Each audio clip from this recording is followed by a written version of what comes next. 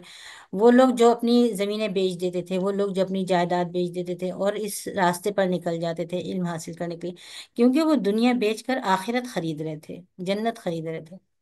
اس کے بعد پھر جیسے جیسے زمانہ آگے بڑھتا گیا، جیسے جیسے دنیا کی محبت لوگوں کے دلوں میں آتی گئی، مدرسوں کے پاس اسکول کھولے گئے۔ اسکول امریکن اور برٹش پلانوں کے ذریعے سے کھولے گئے۔ ان کے مدرسے میں آنے والے سادہ لباس میں ملبوس، سادہ انداز، زمین پر چٹائی بچھا کر بیٹھنا، یا بہت سادگی اس میں